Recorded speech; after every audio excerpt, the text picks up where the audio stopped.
Hello YouTube family. आज एक नया लेक्चर लेकर आया हूँ आपके सामने। जहाँ से आपने ख़त्म करा था वहीं से लेक्चर नंबर 2।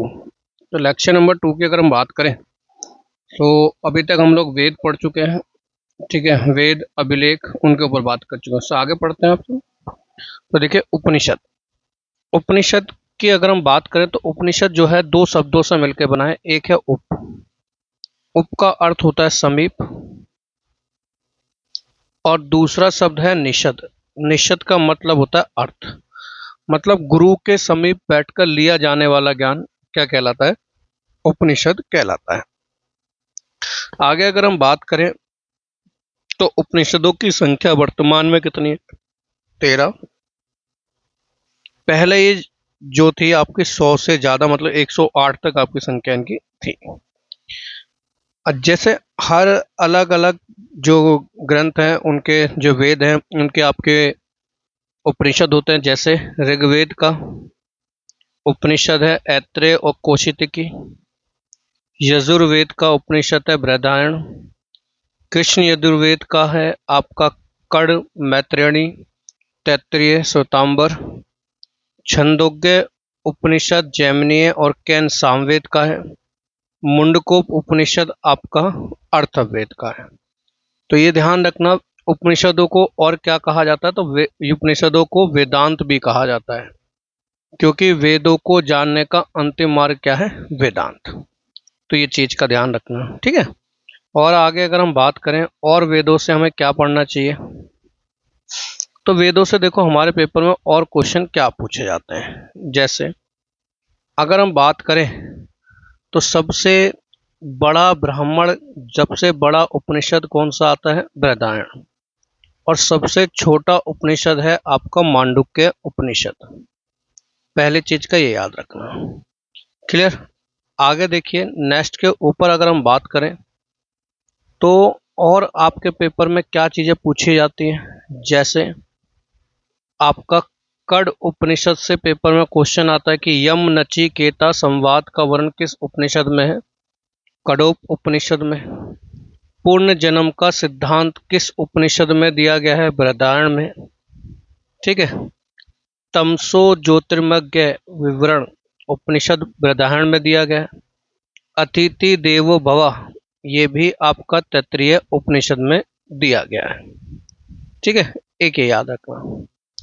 आगे अगर हम और किसी के ऊपर बात करें तो एक चीज और याद रखना, जो आपका छंदोग्य उपनिषद है, छंदोग्य उपनिषद से क्वेश्चन आता है कि किस उपनिषद में लिखा है कि संसार दुखों से भरा है? संसार दुखों से भरा है, तो ये लिखा है आपका छंदोग्य उपनिषद में। क्लियर सी बात?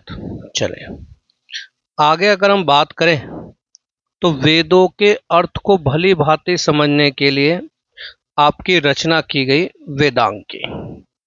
वेदों के अर्थ को भली भांति समझने के लिए रचना की गई थी किसकी? वेदांग की। तो क्वेश्चन आता है वेदांग कितने होते हैं? तो वेदांग जो हैं हमारे कितने हैं? आपके 6। 6 वेदांग हैं। पेपर में क्वेश्चन आता है 6 वेदांग कौन कौन से हैं? तो 6 वेदांग हैं शिक्षा, कल्प, व्याकरण, निरुक्त, छंद और ज्योतिष। ठीक है। अगर आपको वो ज्यादा डीप में जाता है तो शिक्षा को वेदों की नाक कहा जाता है, कल्प को वेदों का हाथ कहा जाता है, व्याकरण को वेदों का मुख कहा जाता है, निरुक्त को वेदों का कान कहा जाता है, छंद को वेदों का पैर कहा जाता है, और ज्योतिष को वेदों की नाक कहा जाता है। तो ये चीज को आपको याद रखना है कि वेदांग क्या है। क्लियर है? फिर देखो, अगर हम बात करें इसमें और थोड़ा सा डीप चले जाएं तो क्या आपका क्वेश्चन आता है? तो क्वेश्चन आ जाता है कि कल्प के कितने वेद हैं? तो कल्प के 4 वेद हैं। कौन कौन से? श्रोत सूत्र, ग्रह सूत्र, धर्म सूत्र और आपका सुलभ सूत्र। तो ये आपके कल्प के वेद आते हैं। मेन ज्यादातर याद रखना, वेदांग कितने होते हैं? 6। पेपर में ये क्वेश्चन ज्यादा आपके पूछा जाता है। आगे अगर हम बात करें और क्या चीज हमसे पूछी जाती है, तो देखो ज्यादा इसमें डीप नहीं पढ़ना इतना, ठीक है। नेक्स्ट आता है महाकाव्य। तो हमारे महाकाव्य कौन से हैं, तो महाकाव्य में सबसे पहले आता है महाभारत। महाभारत जो है, महाभारत की जो रचना है वो वेद व्यास ने करी थी। महाभारत की रचना किसने करी थी, वेद व्यास ने। महाभारत का जो प्राचीन नाम है वो आता है आपका जय संहिता। महाभारत का प्राचीनतम नाम क्या है आपका, जय संहिता। क्लियर सी बात, बहुत बढ़िया। एक एक चीज को क्लियर करते हुए चलिए। और ध्यान रखना, वेद व्यास को क्या नाम कहा जाता है, तो वेद व्यास को वेदों का संकलन कर्ता भी कहा जाता है। वेदों का संकलन का मतलब होता है कंपाइल करना। वेदों का संकलन कर्ता भी कहा जाता है वेद व्यास को। क्लियर है। और महाभारत को जय संहिता, और इसके अलावा और क्या कहा जाता है, तो महाभारत को और कहा जाता है सत सहस्त्री। सहस्त्री, ठीक है, ये ध्यान रखना। महाभारत को पंचम वेद भी कहा जाता है। इसमें कुल 18 पर्वों के बारे में बताया गया है। जो सबसे बड़ा पर्व बताया गया है वो शांति का पर्व बताया गया है। अब इसी में एक चीज और याद रखना महाभारत के लिए, तो क्वेश्चन आता है महाभारत का फारसी में अनुवाद किसने करा, तो महाभारत का जो फारसी में ट्रांसलेशन है, फारसी में, वो करा था सिरे असरार ने। फारसी में अनुवाद किसने करा था, सिरे असरार ने। क्लियर सी बात, ये चीज का याद रखना। चलिए आगे बात करते हैं। बाकी देखो रामायण से और कोई ज्यादा क्वेश्चन नहीं आता। रामायण से क्वेश्चन क्या बनता है, तो एक क्वेश्चन रामायण से बनता है कि रामायण के जो रचयिता थे वो कौन थे, तो रामायण के रचयिता थे आपके वाल्मीकि। रामायण के रचयिता कौन थे, वाल्मीकि। और वाल्मीकि कभी कभी वाल्मीकि ना देकर वो आपको रत्नाकर भी दे सकता है, ठीक है। वाल्मीकि की जगह वो आपको क्या लिखकर दे सकता है, रत्नाकर। रत्नाकर, ठीक है, ये चीज भी लिख कर दे सकता है, ठीक है। और ध्यान रखना जो रामायण है, रामायण को आपका दंत ग्रंथ भी कहा जाता है। कहा जाता है इसको कृष्ण जी, जो आपके गणेश जी थे, इन्होंने इसे दांतों से लिखा था, ठीक है। एक चीज का ये ध्यान रखना। रामायण को आपका पंचम वेद भी कहा जाता है। रामायण को पंचम वेद भी कहा जाता है। इसमें कुल कांड कितने आपके, 7, ठीक है। इसके कुल कांड कितने आपके, 7 कांडों के बारे में इसमें बताया गया है। क्लियर। चलिए आगे बात करते हैं अन्य तथ्य। अन्य तथ्य मतलब जो अन्य लोगों ने हमारे को बातें बताई। तो जैसे इसमें बुकें बहुत फेमस हैं आपकी। कौन कौन सी बुकें फेमस है, सारे बुकें आपकी फेमस आती हैं। जैसे अष्टाध्यायी ने पुस्तक लिखी थी पाणिनि, यह पहला संस्कृत में व्याकरण ग्रंथ था। अर्थशास्त्र पुस्तक लिखी थी चाणक्य कौटिल्य ने, मौर्य वंश की जानकारी देता है। और अगर हम बात करें तो जो ये ग्रंथ है, जो ये चाणक्य ने जो अर्थशास्त्र लिखा था, ये आपका 15 भागों में डिवाइड था। 15 भागों में, 15 भागों में बटा हुआ था। और क्या क्वेश्चन आता है, इसका विषय क्या था, तो इसका विषय था राजनीति विज्ञान। राजनीति विज्ञान। क्लियर। आगे अगर हम बात करें तो महाभाष्य पतंजलि ने लिखा, इससे हमें पुष्यमित्र शुंग के बारे में पता चलता है। मालविकामित्र ये कालिदास की है, इससे हमें शुंग वंश के बारे में पता चलता है। बृहत कथा मंजरी सेमेंद्र ने लिखी, इससे मौर्य वंश की जानकारी मिलती है। कथा सरित सागर सोमदेव ने लिखी, इससे भी हमें मौर्य वंश की जानकारी मिलती है। क्लियर सी बात। आगे देखिए और पुस्तक जो फेमस है, जैसे मुद्रा राक्षस, ये विशाख दत्त ने लिखी, इससे भी हमें मौर्य वंश की जानकारी मिलती है। मृक्षकटिकम शूद्रक की है, जिससे हमें गुप्त वंश के बारे में जानकारी मिलती है। हर्षचरित बाण भट्ट की है, इससे हमें हर्षवर्धन की उपलब्धियों के बारे में जानकारी मिलती है। इसके अलावा राजतरंगिणी, ये कल्हण की है, जिससे हमें कश्मीर के राजवंश की जानकारी मिलती है। पृथ्वीराज रासो, ये चंद्रवर्दई की है, इससे पृथ्वीराज चौहान के बारे में जानकारी मिलती है। तो ये सारी चीजें हमें जानकारी देती हैं और हमें चीजें बताने में मदद करती हैं। तो देखिए इस बुक में आगे लिखा है प्राग ऐतिहासिक काल। तो हमें प्राग ऐतिहासिक काल से अलावा भी हमें पढ़ना होगा, जहाँ से हमारी चीजें बनती हैं। तो थोड़ी सी चीज़ों को अगर हम देखें तो थोड़ा सा इसमें और पढ़कर देखिए, तो हम इसमें थोड़ा पेज ऐड कर लेते हैं। तो एक और चीज़ और पढ़ लेते हैं।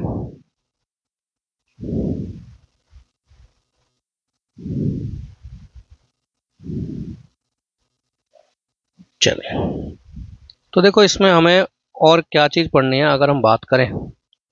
तो देखो अभी हमने पढ़ा था कि पुरातात्विक सूत्रों में हमें ग्रंथ मिलते हैं। तो आर्य ग्रंथ पढ़ लिए, वेदांग पढ़ लिया हमने, शतपथ ब्राह्मण ग्रंथ पढ़ लिए। अब देखो हमें और जानकारी किससे मिलती है कि जो विदेशी यात्री आए, विदेशी यात्रियों से भी हमें जानकारी मिलती है कि भाई पुरातात्विक सूत्र क्या थे। तो ये तो हमने ब्राह्मण ग्रंथ पढ़ लिए सारे।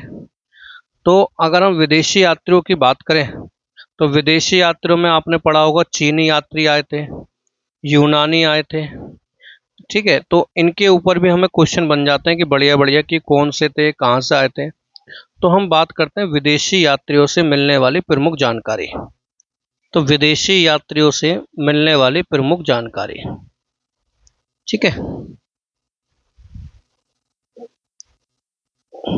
थोड़ा सा स्केल बढ़ा लेते हैं, एक मिनट रुकिए। विदेशी यात्रियों से मिलने वाली जानकारी।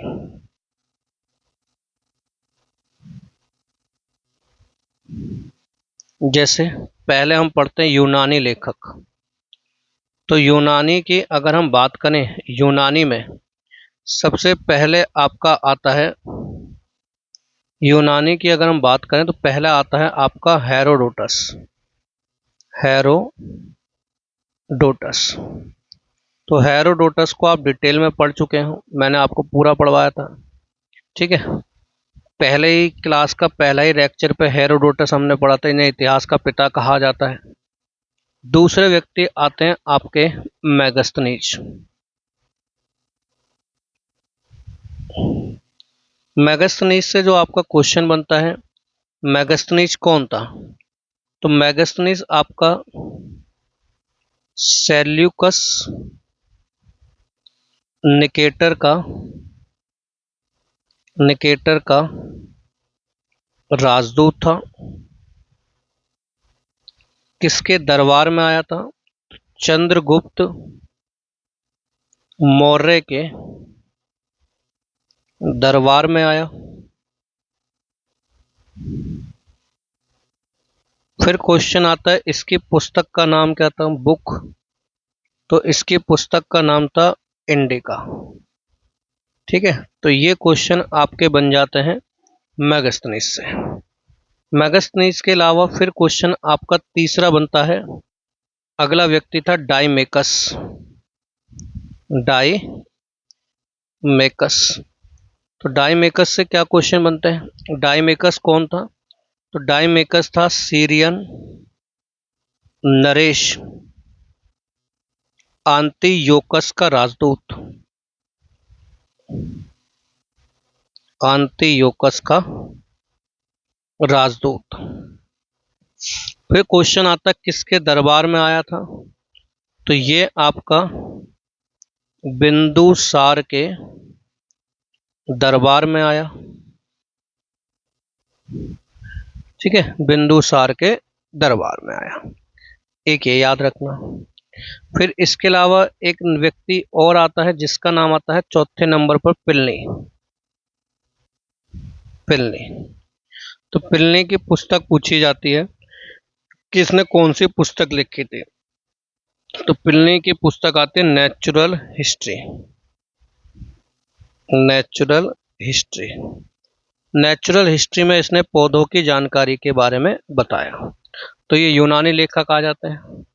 यूनानी लेखक के बाद अगर हम बात करें तो अगले हमारे आते हैं चीनी लेखक।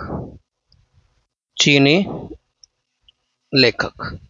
चीनी लेखक में एक आता है फैयान। फैयान। तो जो फैयान है ये किसके दरबार में आया था? तो ये फैयान आपका चंद्रगुप्त द्वितीय के दरबार में आया। चंद्रगुप्त सेकंड के दरबार में आया। ठीक है, चंद्रगुप्त सेकंड के दरबार में आया। क्लियर है? इसके अलावा क्वेश्चन आता है इसकी रचना क्या थी। तो इसकी रचना थी फी यू की। दूसरी अगर हम बात करें, फिर एक व्यक्ति आया था हुएनसोंग। हुएनसोंग से क्वेश्चन आता है किसके दरबार में आया। तो ये हर्षवर्धन के दरबार में आया। हर्षवर्धन के दरबार में आया। इसने शिक्षा कहाँ पर ली थी? तो ये रहा कहाँ पे था? तो बिहार के नालंदा में। नालंदा में रहकर शिक्षा ग्रहण करी।